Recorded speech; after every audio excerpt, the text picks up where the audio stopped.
que seas únicamente tú, Espíritu Santo de Dios, hablándonos, y que todo tipo de barrera, de opresión, de distracción del ambiente físico, emocional, espiritual se ha quitado del medio, Señor, y que hoy tu palabra sea como una semilla sembrada en tierra fértil que produzca fruto.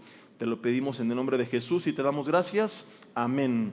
¿Ustedes se oyen bien o no? ¿Sí? ¿No hay nadie que esté sordo por ahí atrás? ¿No? Perfecto. Bueno, vamos a ver si me acostumbro. Siempre me ha gustado más el otro micrófono, como cavernícola, rudimentario, ¿verdad? La antigüita. Pero bueno, a ver si logramos hacer este cambio. Y vamos a continuar hoy con nuestra serie que hemos iniciado hace algunas semanas, que hemos titulado Dunamis, una iglesia con poder, donde la finalidad es volver a recordar qué es la iglesia, para qué fue puesta la iglesia. Y lo primero que hemos estado meditando es que Jesús prometió a la iglesia que la obra que les había encomendado de predicar la palabra en Jerusalén, Judea, Samaria y hasta lo último de la tierra, aunque iba a ser difícil, humanamente hablando imposible, lo iban a llevar a cabo no por sus propias fuerzas, no por su conocimiento, sino porque los iba a habilitar con su... Nadie puso atención a los 4 mensajes. Vamos al primer mensaje. Déjenme cambiar el bosquejo, ¿verdad? Para ver la introducción nuevamente. Vamos a hacer de cuenta que no escucharon, que sí están sordos y que apenas están escuchando otra vez. Era una misión humanamente hablando imposible, pero que lo iban a cumplir porque los iba a habilitar con su... Y ese poder sería dado por medio de él. Y ese Espíritu Santo lo tenemos. Entonces, si tenemos su Espíritu, tenemos también su poder. Dentro de muchas cosas vale la pena recordar que no es un poder para cosas personales, sino que aun cuando Dios, que es bueno, nos bendice a nosotros, ese poder es principalmente para darlo a conocer a Él. No hay que olvidar esto. Siempre vemos en la Biblia, ¿verdad?, que todo lo que Dios hacía, lo hacía para su gloria, que fuimos creados por medio de Él y para Él. Y sí, de paso somos bendecidos porque es un Padre bueno y misericordioso, pero no estamos aquí con ese poder para cumplir nuestra agenda, sino para cumplir con su agenda. Lo último que vimos en el último mensaje es que nosotros ya recibimos al venir a Cristo, al Espíritu Santo, y por lo tanto su poder. Hay una creencia de que algunos cristianos recibieron a Jesús pero no al Espíritu, lo cual bíblicamente no tiene ningún tipo de fundamento sólido, y esto fue lo que vimos en el último mensaje. Terminé contándoles que nunca se ha tratado la historia del pueblo de Dios o del cristianismo de lo que Dios hizo con grandes hombres, sino de lo que el gran Dios hizo con los hombres. A veces nosotros, lo vimos también, llegamos a idolatrar a la gente y a pensar que se trata de ellos, y al compararnos con ellos decimos, yo no les llego ni a los talones, por lo que las cosas de Dios no son para mí.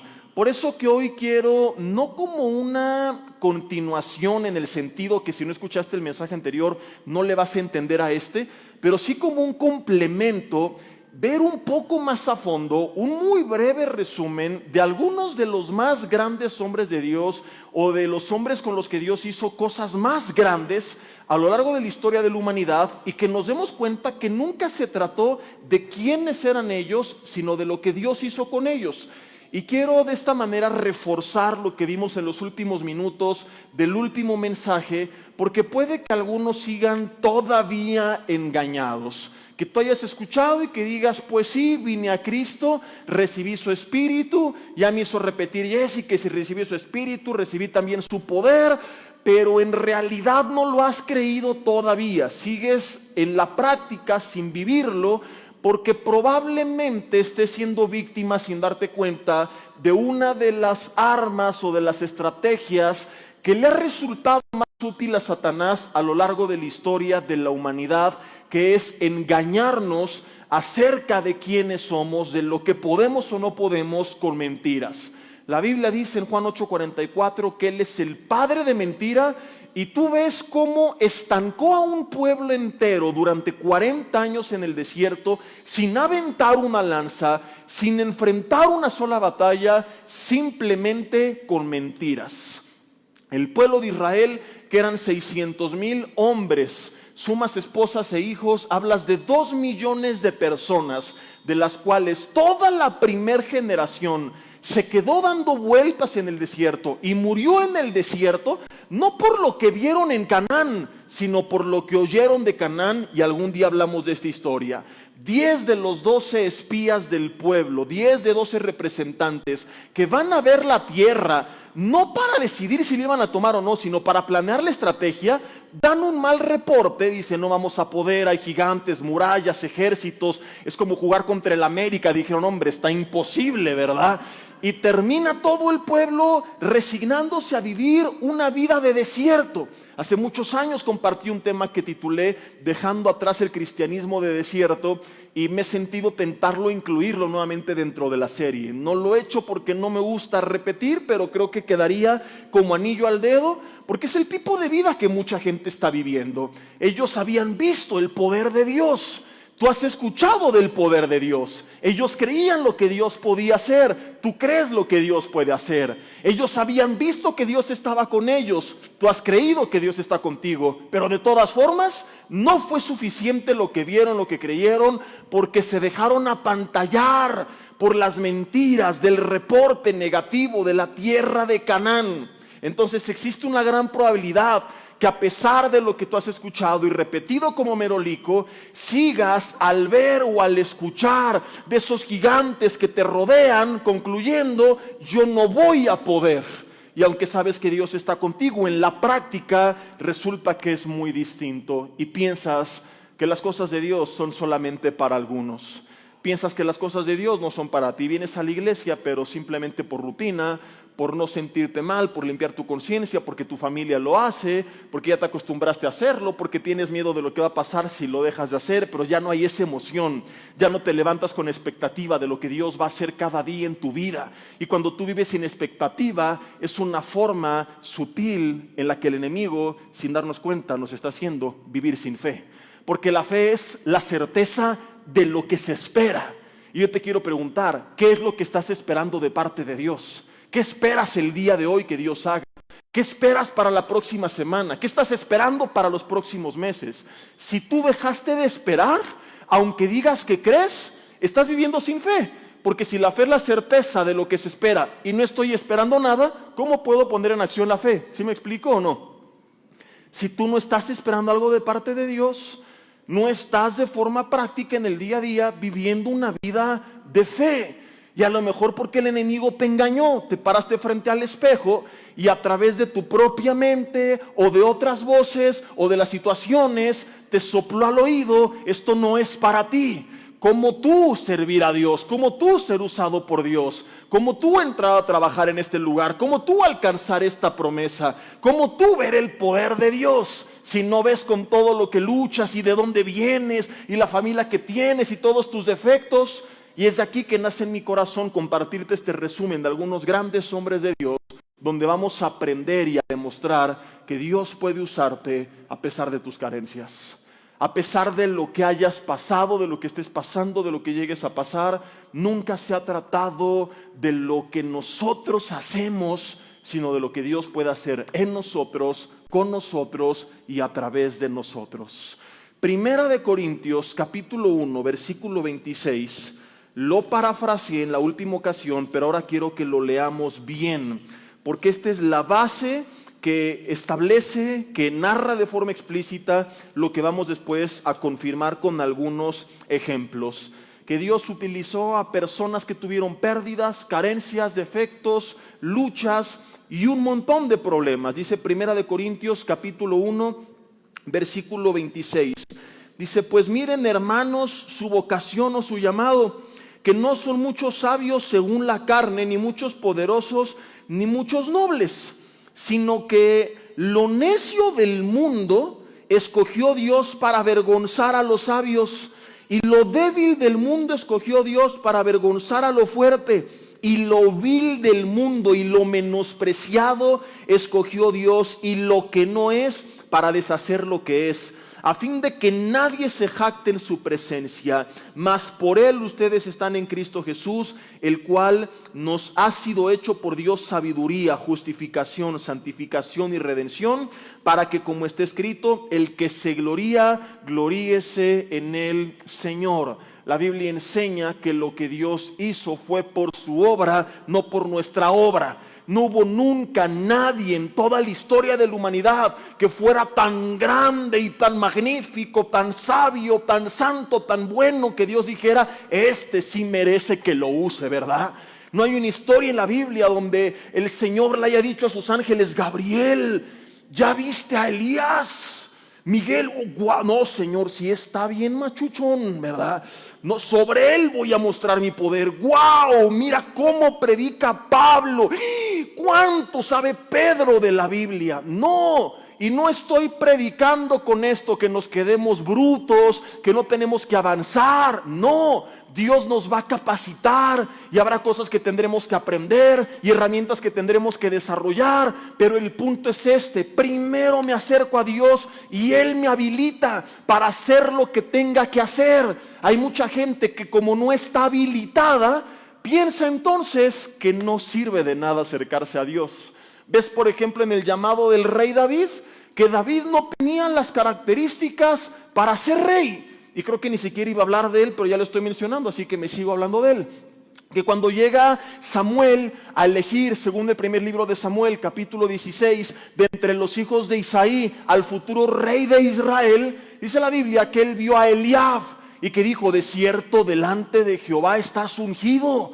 Porque Eliab era grande, fuerte, era lo que se necesitaba para un rey en ese entonces, que era un estratega militar. Llegó en su camello último modelo, estudió en el TEC de Jerusalén, andaba con la más guapa de la ciudad y se dejó llevar por las apariencias. Y de aquí nace este famoso versículo: no mires a su estatura ni a su parecer, porque Jehová no mira lo que mira el hombre, porque el hombre mira las apariencias, pero Dios mira el corazón. Y pasan todos los hijos de Elí y ninguno era.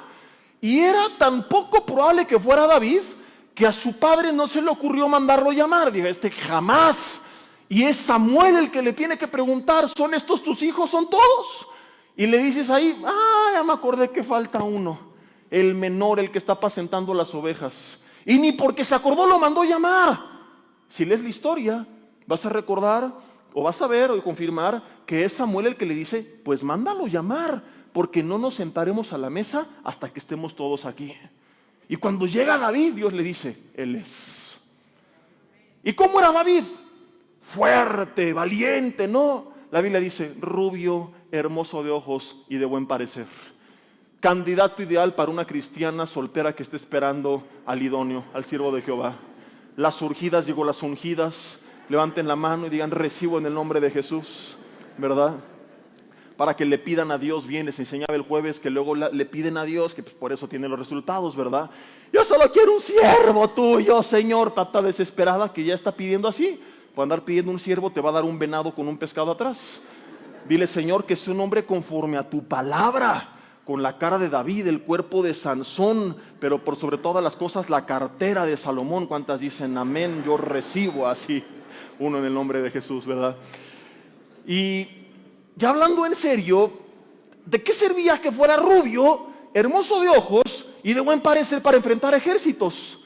Ni modo que llegara contra los filisteos y le hiciera así con su melena y los ojos. ¡Ay, córranle porque es güero! ¡Ay, qué miedo sus ojos!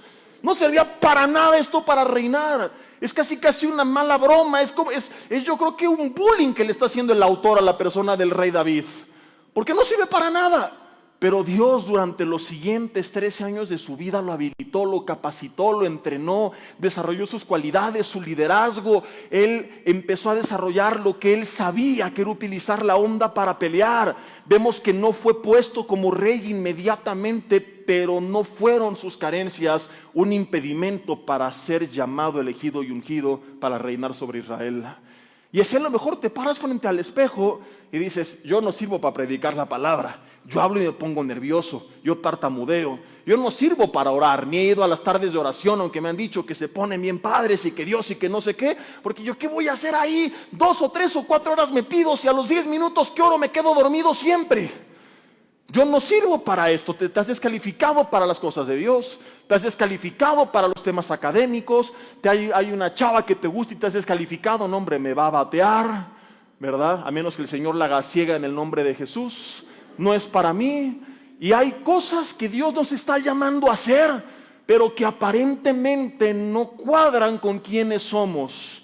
Y aquí nunca se ha tratado de si tengo o no las características, sino de si Dios me está llamando o no. Y si Dios me está llamando o no, Él te va a habilitar para que hagas lo que tengas que hacer. Él te va a dar la capacidad, o como algún día lo vimos, la capacidad de capacitarte, de aprender, de desarrollarte. Jamás digas que no si Dios te está llamando. Jamás renuncies a algo que Dios ha puesto delante de ti. Cuando Dios te ponga algo, es porque Él te va a respaldar en eso que te está poniendo a hacer. De cada uno de los hombres que voy a hablar hoy podría ser un mensaje entero, inclusive una serie. Me va a costar mucho trabajo, pero voy a tener que contener de no desarrollarlo más, porque en verdad quiero que tengamos un panorama amplio en un mensaje. Mi idea no es que seamos exhaustivos con cada una de las historias, sino que simplemente cada una sea un ejemplo de 10 minutos para que nos demos cuenta el tipo de personas que Dios usó. El primero de ellos, el rey David, inicialmente no era apto. Sin embargo, de su descendencia viene nuestro Mesías, Jesucristo. Dios le hizo casa estable, trono, reino firme para siempre. El rey más grande y más reconocido era el menos apto para reinar. No solamente eso, sino que venía de una familia que no era importante, de una tribu que no era importante aparentemente. O sea, si dentro de las tribus su tribu no era importante, dentro de esa tribu no importante su familia no era importante, y dentro de esa familia no importante era el hermano menos importante. Y Dios lo hizo el más importante. Y lo hizo con David. Y tú te sientes menos y te paras frente al espejo y dices, es que pues soy de todo el estado de México, vivo en el municipio más amolado, y de todo el municipio vivo en la colonia más amolada, y de toda la colonia vivo en la cuadra más amolada, y de toda la cuadra mi casa es la más amolada, y de toda mi casa yo soy el hermano más amolado. Pero crees en un Dios que transforma vidas, que cambia las historias, que lo hace todo nuevo. Y es tiempo de que ya no te veas como tú te ves, sino como Dios te ve. Que dejes de escuchar las palabras del autor que dice acerca de ti, que eres el rubio hermoso de ojos de buen parecer, que no eres apto, sino a Dios que dice, levántate y úngelo, porque este es. Y si Dios te ha llamado y te unge, eso será suficiente para que hagas lo que tienes que hacer. Segunda historia, Moisés. El hombre que enfrenta al faraón, que levanta la mano y se abre el mar. ¿Quién en su vida podría dar testimonios semejantes a lo que vivió Moisés? Él oraba y Dios mandaba plagas y las langostas y las ranas y el mar se abre en dos y guía al pueblo de Israel y libera al pueblo de Israel del imperio egipcio. Y nos pintan a Moisés en las películas siempre así erguido, confiado, con autoridad. Los actores de Hollywood casi que es como un Moisés Schwarzenegger, Moisés Rambo y una mezcla de todo esto. Pero el hombre, cuando es llamado por Dios, no nos cuenta lo mismo la Biblia. Déjame de entrada te cuento un poquito de su historia. Bueno, primero vamos a ver lo que le dijo a Dios cuando lo llamó y luego entenderemos por qué. Pero fíjate cómo cuando Dios no lo llama, no dice, oh sí, aleluya, Señor, aquí estaba esperando que me llamaras, el ungido de Jehová. Como que te tardaste, desaprovechaste mis dones, mis talentos y mi potencial. No, cuando Dios llama a Moisés, Éxodo capítulo 3, versículo 9, dice la Biblia que le dijo, el clamor de los hijos de Israel ha venido delante de mí, también he visto la opresión con que los egipcios los oprimen. Ven por tanto ahora y te enviaré a Faraón para que saques de Egipto a mi pueblo, los hijos de Israel. Fíjate cómo Dios le dijo, ven y te enviaré. No se trata de ir a hacer tonterías u ocurrencias que se nos ocurrió en el momento porque creemos que Dios está con nosotros. Se trata de ser sensibles a su voz y hacer aquello a lo que Él nos está enviando. Porque si alguien se va al otro extremo y decir, como Dios está conmigo, y empieza a hacer muchas tonterías en su nombre, no le van a salir bien, porque lo harás en tus fuerzas. Se trata de vivir en comunión con Dios, escuchar su voz, ser sensible a la dirección del Espíritu Santo en oración y a través de su palabra, para que Él respalde aquello a lo cual te envió. Dios va a bendecir todo aquello que viene de parte de Él, no nuestras ocurrencias. Lo aclaro porque puede que por aquí alguien se esté preguntando, ¿y por qué si Dios está conmigo? Me tronó la macuspana y se fue con otro más guapo que yo. Porque pues iniciaste una relación que no pusiste en oración. porque ni siquiera Dios te dijo que sí, andabas en yugo desigual. Andabas de trance, andabas haciendo cosas fuera de la voluntad de Dios, esperando la bendición de Dios, y así no funcionan las cosas en el reino de los cielos. Es hacer lo que Él quiere en su tiempo y a su manera. Entonces tiene su bendición. Entonces a Moisés no le dijo, ve y haz lo que quieras, ven a mí y te enviaré. Y después de que le dice eso, Moisés responde, estamos en Éxodo capítulo 3, te leí el versículo 9 y el 10 dice, el 10, ven y te enviaré para que saques a mi pueblo de Egipto. Y Moisés respondió, versículo 11, ¿quién soy yo para que vaya Faraón y saque de Egipto a los hijos de Israel? ¿Y qué le responde Dios a Moisés? Versículo 12, es que Moisés, tú eres hábil y grande y fuerte y talentoso y varón de guerra y estudiaste en la escuela de Egipto. No, jamás Dios le insinuó a Moisés que se trataba de él, sino de quién estaba con él. La respuesta es, ve, porque yo estaré contigo. Pero Moisés tenía humanamente hablando razón. Dice, ¿quién soy yo? Y es que si le preguntas a Moisés, ¿quién eres tú? Moisés te cuenta en Éxodo capítulo 2, del 1 al 15, la Biblia, un resumen de su vida, y te lo quiero contar todavía mucho más resumido. De entrada, de niño, cuando nace, entre los judíos, Faraón manda matar a todos los bebés y su mamá, para salvarlo, lo pone en una canasta y lo avienta en el río Nilo. Entonces, imagínate que tú un día estás escuchando la historia del nacimiento de cada uno de tus hermanos. Supón que tienes hermanos que todavía existen, que viven, que están con sus papás. Imagínate que de niño un día o de adolescente, ay mamá, ahora cuéntame la historia de cómo nací yo. Ay niño tonto, ya te dije que te encontré una canasta en el río Lerma, no me estés molestando, ¿verdad? ¿No sería muy alentador saber que vives porque alguien te aventó en un río? Fue, gracias a Dios, criado por su madre, que fue a servir a la casa de Faraón, donde una familia del Faraón lo había tomado y pudo educarlo en sus primeros años, pero después crece en la casa de Faraón sin sus padres. Y algunos han vivido toda la vida sintiéndose menos porque a lo mejor, a diferencia de otros, tú no tuviste a papá o a mamá, pero tienes a tu Padre Celestial, que ha dicho, nunca te dejaré, nunca te desampararé. Y el enemigo te ha mentido toda la vida al oído y te ha hecho creer que como fuiste huérfano o no deseado o lo que sea, tu vida no sirve y no vas a ser útil para las cosas de Dios. En cambio, el rey David, que te entendía y que entendía a Moisés porque también fue menospreciado por su padre, que no lo tomó en cuenta y que no lo valoró, dijo dentro de sí y escribió en los Salmos, aunque mi padre y mi madre me dejaren, con todo Jehová me recogerá en sus brazos. Continuamos resumiendo a Moisés. Un día ve a un grupo de egipcios golpear a los suyos, ve a su familia siendo maltratada. Hay personas que vieron a su madre siendo violentada por el padrastro, por el amante, por papá, golpear a sus hermanos, y es lo mismo que vio Moisés durante toda su vida, y un día de coraje mata a un egipcio defendiendo a los suyos. En otra ocasión, más adelante, a dos de los suyos pelear, quiso intervenir, hacer las paces. Quizá te sientes identificado con él porque quisiste ser conciliador entre papá y mamá en tu niñez, entre tus hermanos, y en vez de eso te resultó todo al revés, porque como Moisés se burlan de él. ¿Tú qué te metes aquí? Si tú mataste a uno de los egipcios, se dio cuenta que lo habían visto. Pensó que esto había sido algo oculto, pero la gente se dio cuenta. Entonces, cuando Faraón se entera de Moisés por miedo huye, y dice Hechos capítulo 7 versículo 30 que vivió 40 años fuera de Egipto, apacentando ovejas en el desierto. Apacentando ovejas en el desierto. Y por si esto no fuera suficiente, tanto impacto a su vida le dejó un trauma que lo hizo tartamudo.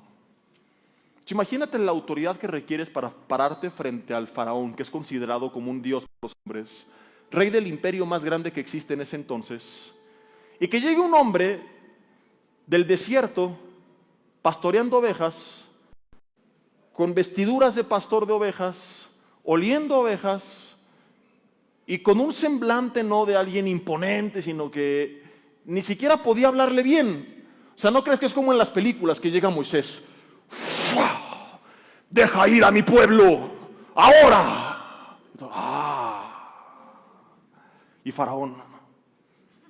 La realidad es que llegó Moisés. Deja ir a mi pueblo. ¿Y te imaginas la reacción de Faraón? se haber atacado de risa en el suelo. Por eso Moisés dice, Señor, ¿quién soy? Yo. Y 3 veces le preguntó a Dios, yo. Y las 3 le dijo, sí, tú. Ve y libera a mi pueblo. Pero ¿quién soy? No se trata de quién eres tú. Se trata de que yo voy a estar contigo.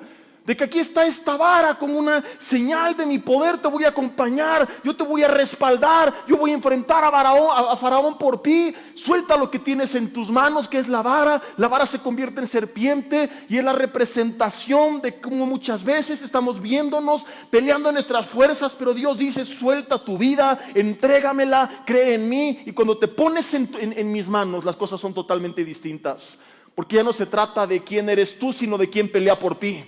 De lo que tú haces con tus cosas, sino de lo que Dios hace con las cosas que tú tienes cuando se las sueltas. Porque ahí has estado toda tu vida sintiéndote menos por lo que viviste, por de dónde pasaste, el coche que manejo, la colonia donde vivo, el puesto que tengo, el título que tengo, el trabajo que tengo. Dice Dios, suéltalo, entrégamelo a mí. Y aquello que para ti es nada, puede ser más que suficiente para que ni el imperio más grande del planeta resista la obra que voy a hacer contigo. Y Moisés rescata al pueblo de Israel a pesar de todo esto. La pregunta no es quién era Moisés, es quién estaba con Moisés. La pregunta no es quién eres tú, de dónde vienes, quiénes son tus padres, cuál es tu infancia, dónde naciste, cuál es tu historia, qué viste de niño. La pregunta es, ¿crees o no crees que Dios está contigo? Y si Dios está contigo, todo lo que tú has vivido, visto, pasado, no es un pretexto, una barrera para lo que Él quiere hacer. Simplemente cree y suelta. Tercer hombre, Gedeón, Jueces capítulo 6, versículo 12. Hemos visto cómo Dios habilitó al rey David, cómo Dios habilitó a Moisés y usó lo que tenía Moisés. Ahora quizá tú digas lo creo, pero aprenderemos de esta tercera historia que cuando realmente creemos, entonces la fe es activa. Si tú hoy lo crees, tienes que comenzar por obediencia y por fe a hacer lo que Dios te está mandando a hacer. No se trata nada más de decir lo creo, sino ahora vivirlo. Y esto es lo que aprendió Gedeón. Jueces capítulo 6, versículo 12. Jueces 6, ya andan en Apocalipsis algunos buscándolo. Eso les pasa por no disipularse. Jueces capítulo 6. Jueces no era del libro del Mormón, pastor. Jueces 6, versículo 12. Estaban siendo oprimidos los israelitas por los madianitas. Y repito, estoy dando un resumen, solamente me quedé con ganas de seguir hablando de David y luego de Moisés y seguramente me quedaré con ganas de hablar de Gedeón, pero quiero que veamos más que nada esto como un panorama general. No es mi intención profundizar tanto en la vida de cada uno, sino darnos cuenta de que eran hombres como tú y como yo. Jueces 6, versículo 2, el ángel de Jehová le apareció a Gedeón y le dijo, Jehová está contigo, varón esforzado y valiente.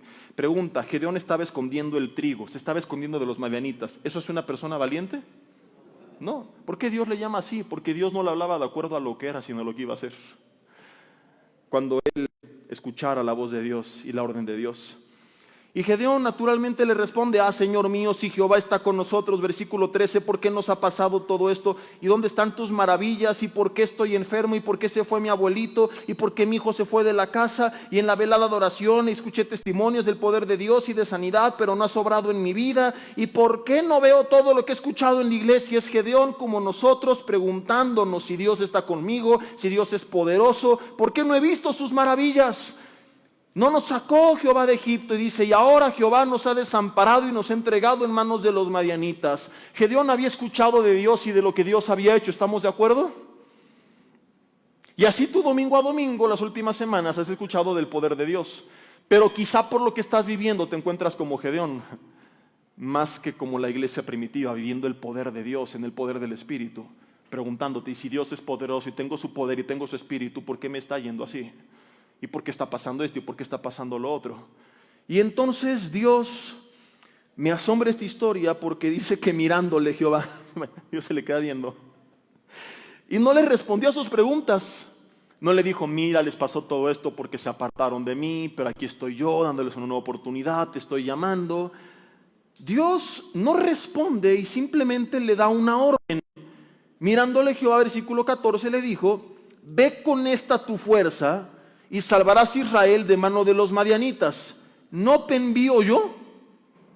A mí me fascina esta historia por dos cosas que vamos a ver. La primera de ellas es que Dios no responde a las quejas de Gedeón, o si quieres interpretarlo como que responde, le responde con una orden, no a sus cuestionamientos. Dios está contigo, varón esforzado y valiente. Y Señor, ¿por qué nos pasó esto y no sé qué? Cállate y ve y enfrenta a los madianitas. Suena hasta falta de respeto. Si tú haces esto con la persona equivocada, puedes meterte en serios problemas. Imagínate que llegas a tu casa y que le dices a tu esposa, mi amor, ¿qué hay de cenar? ¿Me puedes preparar algo, porfa, porque tengo hambre? Y dice, ¿y por qué llegas a esta hora? ¿Y qué pasó con las cuentas y los pagos? Y te dije, ¿y cómo quieres que te prepares? Y no me depositaste en la tarjeta y no pagaste y me quedé sin crédito y nada para comer. Y un esposo inteligente sabe que tiene que responder con detalle cada una de las preguntas de su mujer. Lo otro es un suicidio. Ahora, imagínate que un esposo le responde, ya te dije que te calles y que me hagas de cenar ahorita. Firmaste tu sentencia de muerte, brother. El ser humano cuando le preguntan responde. Y Gedeón le está preguntando a Dios y Dios no le respondió nada. Le dijo, ve y hazlo. ¿Y qué nos enseña esto? Que muchas veces preguntamos mucho, pero actuamos poco. Y Gedeón ya había escuchado todo lo que tenía que escuchar de Dios. Era tiempo de vivirlo. Y no lo viviría hasta que lo pusiera por práctica. Hay mucha gente que ya está de conocimiento de la palabra. Y a lo mejor todo lo que te he predicado lo has escuchado 20 veces. Y te haces muchas preguntas, porque lo que sabes nunca lo has puesto por práctica. Y es el tiempo para muchos, no de escuchar respuestas a sus preguntas, sino de ponerse en pie de guerra y pelear la batalla que tienes por delante. De empezar a hacer lo que Dios te está mandando a hacer. De dejar de preguntarte, ¿y por qué están mis hijos así? Levantarte cada madrugada a clamar por tus hijos. De dejar de lamentarte porque perdiste trabajo y comenzar a echarle ganas en el que tienes. De dejar de lamentarte porque las cosas no funcionaron en tu negocio y empezar a pedir la bendición y la dirección de Dios. Quizás hasta emprender algo totalmente distinto. De dejar de preguntarte por qué no sanaste tú y empezar a orar por los demás. De hacer todo aquello que te han dicho que Dios puede hacer y que no estás viendo. Pero también porque, siendo honestos, no estás haciendo nada para verlo. Dile al de al lado, ya se te cayó el cantón. Dice, ve. Y yo no sé qué es lo que estás viviendo, pero la respuesta de Dios es ve. Ve y hazlo. ¿Y por qué mi país y mi colonia? Ve y predica mi palabra. ¿Y por qué no veo tu poder? Ve y ora. Ven a las reuniones de oración. Ve y clama en tu casa. Ve y búscame. Ve y deja esta apatía. Sal de la cueva y haz lo que tienes que hacer. Y Gedeón vuelve a quejarse como Moisés. Versículo 15. Ah, Señor mío, ¿y con qué voy a salvar yo a Israel? Y al igual que David dice, mi familia es pobre en Manasés y yo el menor en la casa de mi padre. Manasés era la tribu menos importante. Y de esa tribu otra vez, su familia era pobre y de esa familia él era el menor de todos. El más amolado de la cuadra. El que tenía la fachada pintada por la Corona, por la Pepsi, por Coca-Cola, por todos. Ese era Gedeón, escondiendo la comida. ¿Y qué le dice Dios al igual que Moisés? Versículo 16. Jehová le dijo, ciertamente yo voy a estar contigo y vas a derrotar a los madianitas como a un solo hombre. Y agarra a Gedeón un grupo de miles y Dios le dice, fíltralos. Y los vuelve a filtrar y termina enfrentando a los madianitas con 300 hombres. De aquí se inspiraron para la película de 300, por si no lo sabías. Algunos están anotando, es broma, no es cierto, no es basada en Gedeón. Pero eso que viste que sucedió en una película y que algunos pueden creer que también fue parte de una historia real, sí ocurrió con la vida de Gedeón. Con 300 se enfrentó a un ejército innumerable como la arena del mar. Cuando el hombre dejó de preguntar y actuó, y cuando el hombre dejó de preguntarse cómo le iba a hacer y creyó que Dios lo iba a respaldar. Mis hermanos, Dios no va a mostrar su poder a través de nuestras preguntas. Quizás has estado tú meses ahí orando, esperando que un ángel del cielo se te aparezca y te diga y que esa sea la respuesta de parte de Dios. y es el tiempo para ir y actuar. Es el tiempo para ir y emprender y hacer lo que Dios te está mandando que tú hagas. Y cuando tú lo hagas te vas a dar cuenta que cosas que creías que no eran posibles, resultan posibles. Yo durante años creí que no podía de toda la Biblia dar un resumen de 10 minutos, te lo he contado y en verdad es de lo que yo pensaba. Yo me admiraba cuando escuchaba que un pastor de un versículo se echaba todo un sermón y yo juraba que o él era súper ungido o que se echaba un churro de marihuana antes de predicar y que ninguna de estas cosas yo jamás las podría hacer, por lo que yo no era útil para compartir de su palabra. ¿Sabes cuándo descubrí que sí podía ser un instrumento de parte de Dios para compartir de su palabra? No el día que un ángel se me apareció y me dijo: Jesse, el Señor dice que Él está contigo, aleluya. ¿Qué es lo que estás esperando? Que Dios se acerque y te hable y un ángel se te aparezca.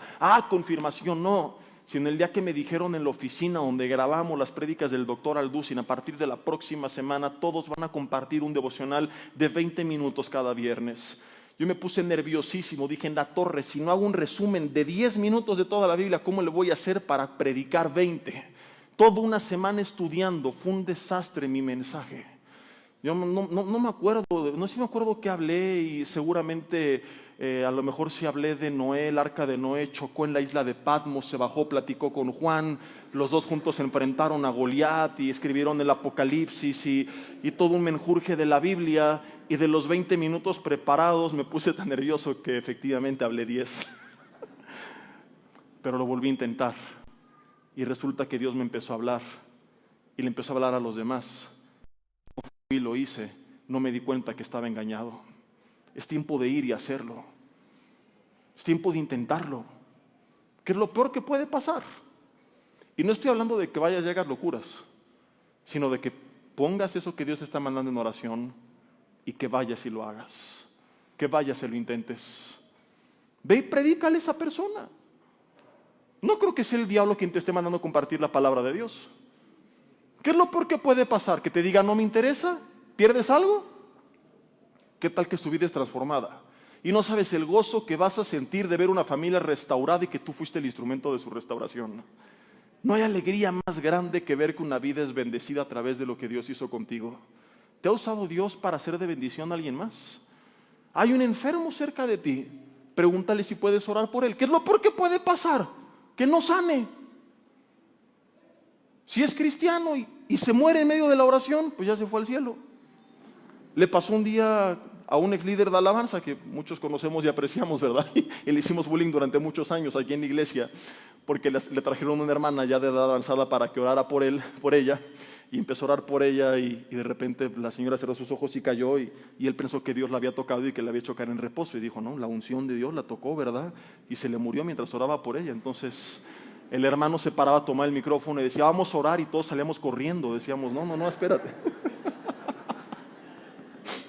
Y ya viéndolo bien, dices en retrospectiva, qué bonito que haya ido a la presencia de Dios mientras orabas por ella, pero el momento fue impactante por él.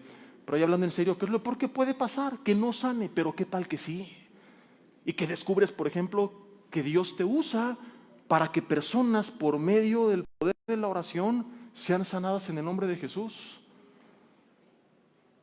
Que te gusta esa chava, eres cristiano, es cristiana, y puede ser que quizás sea de parte de Dios, y hayas estado: Señor, si es de mí, como Gedeón, confírmame.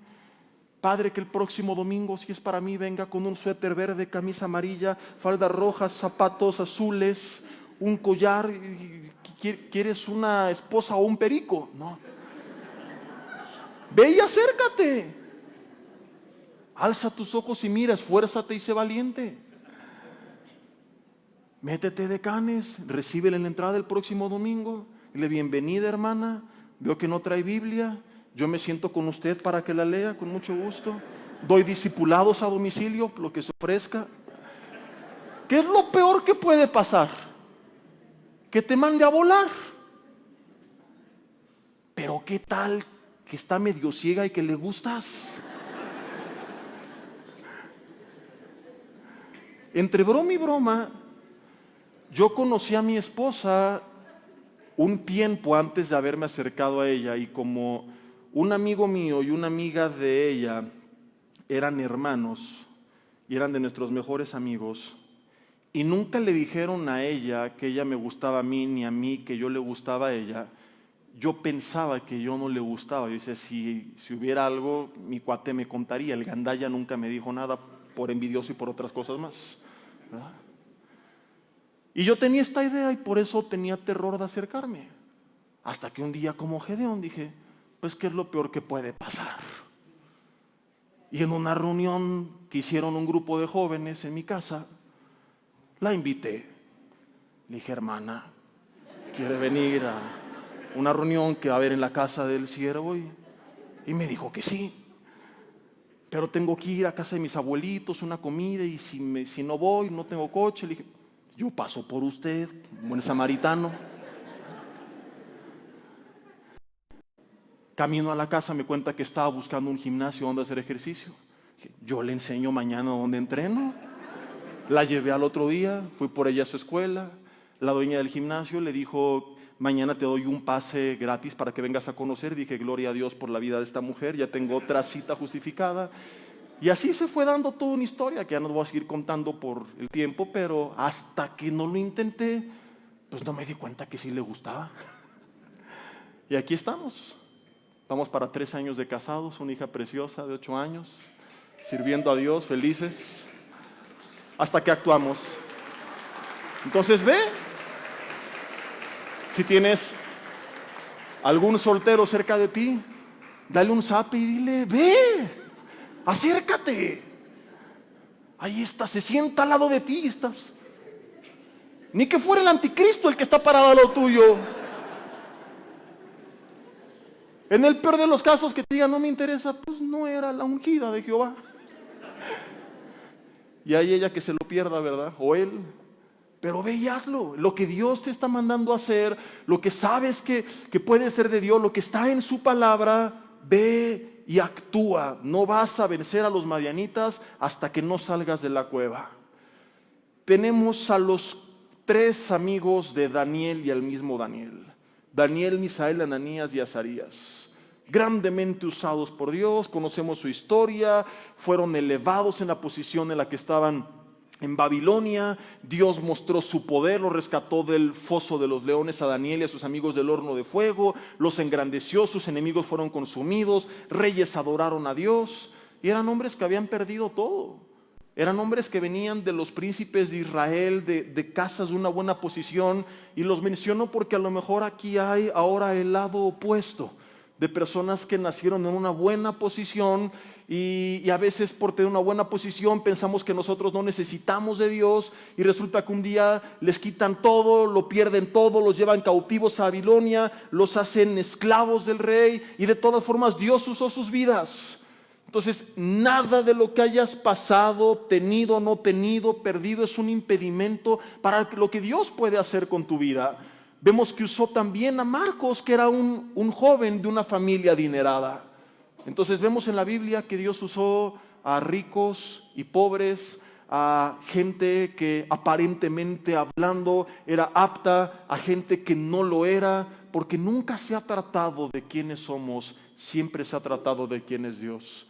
Termino con Pedro, si me apoyan aquí arriba con el teclado, por favor. Hechos capítulo 5, versículo 14.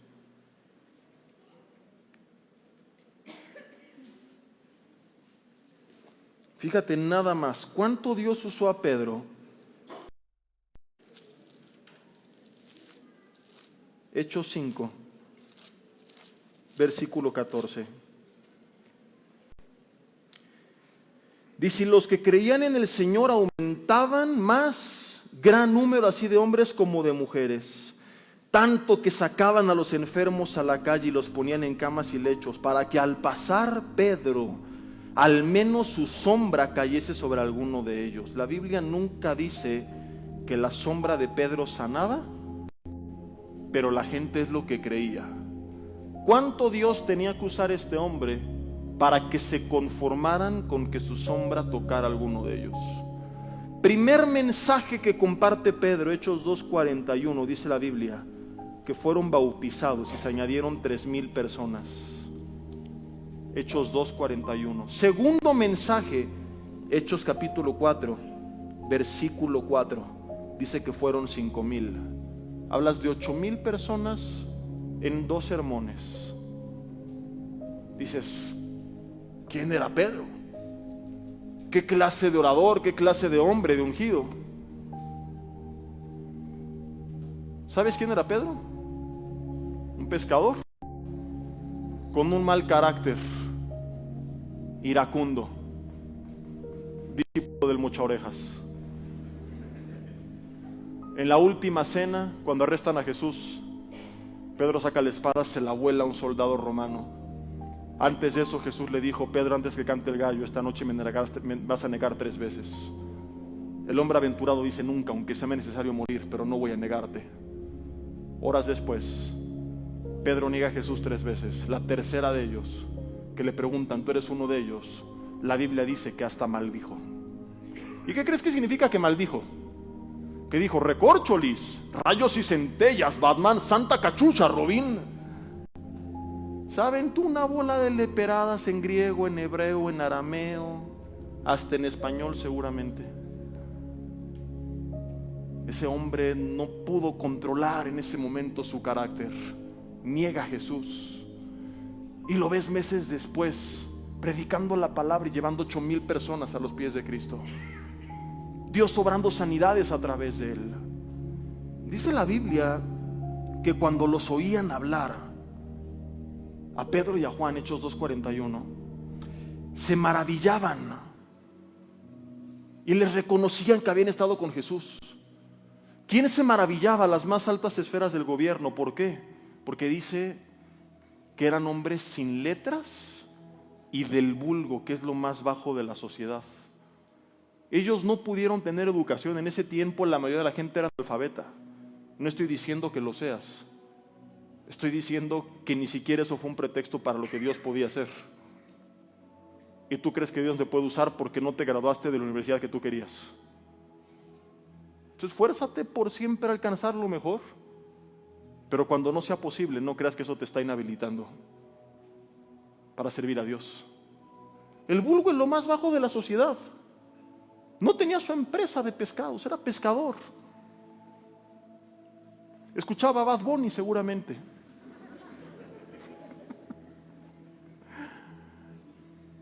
Pero esta es la clave. Y les reconocían que habían estado con Jesús. Di conmigo, no importa quién soy, de dónde vengo, qué me falta, contra qué estoy luchando, estar con Jesús lo puede cambiar todo. ¿Lo crees en verdad? Entonces permanece en Él.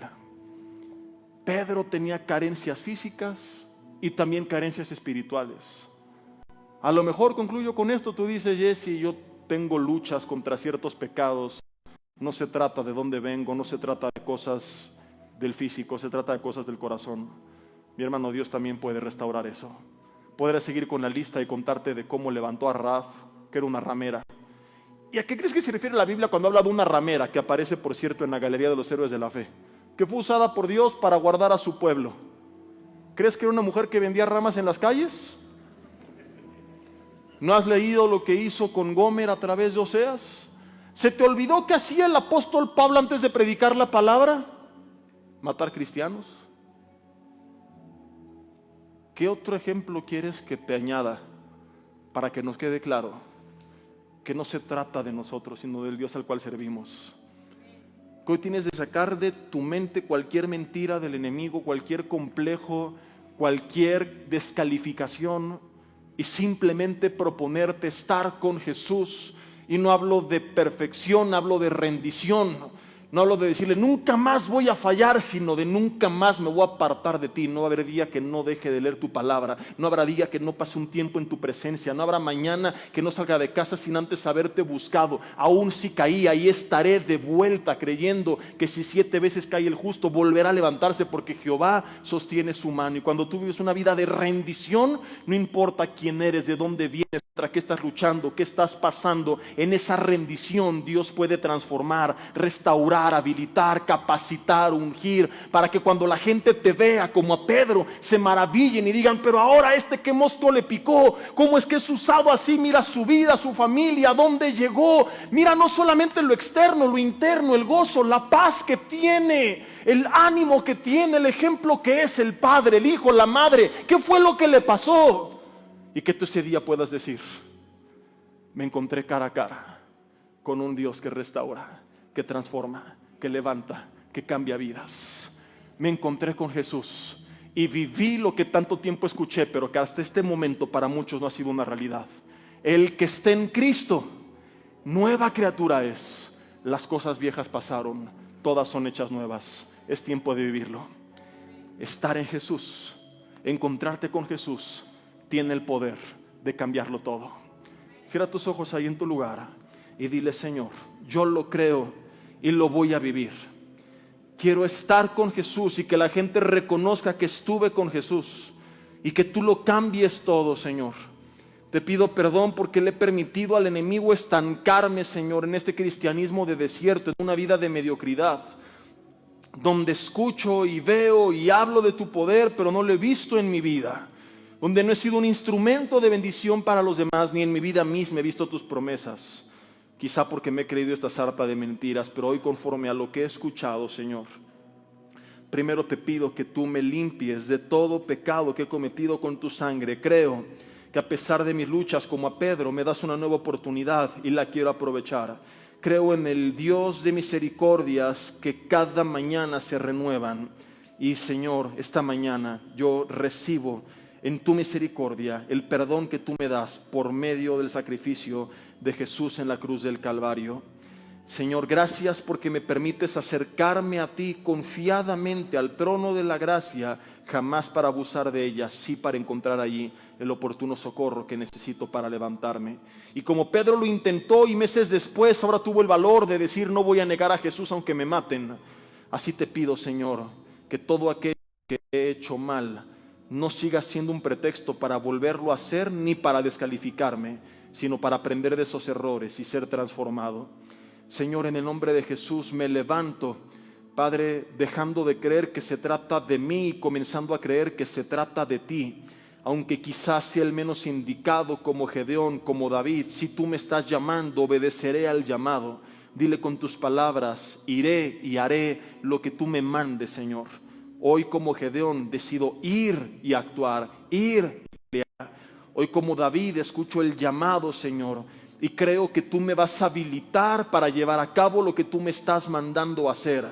Hoy, como Moisés, Señor, decido creer que si suelto lo que tengo en tus manos, aquello que para mí era nada, en ti puede convertirse en todo. Y de forma simbólica levanta una de tus manos y dile: Señor, te entrego lo poco o mucho que tengo. Mi vida, mis palabras, mis 5 sentidos, familia, salud, finanzas, trabajo, negocio, ministerio, iglesia, nacionalidad, conocimiento, títulos, todo. Hoy lo suelto, Señor, y te lo entrego a ti.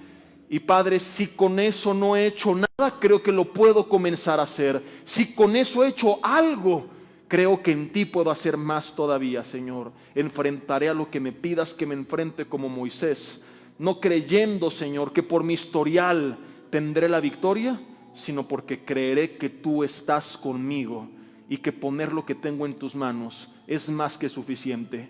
Como Pedro, Señor, en esta tarde creo que estar contigo tiene el poder de transformar mi vida. Y dile ahí en tu lugar, en oración: Dios, transfórmame, restáurame, levántame, habilítame, llámame, háblame, envíame.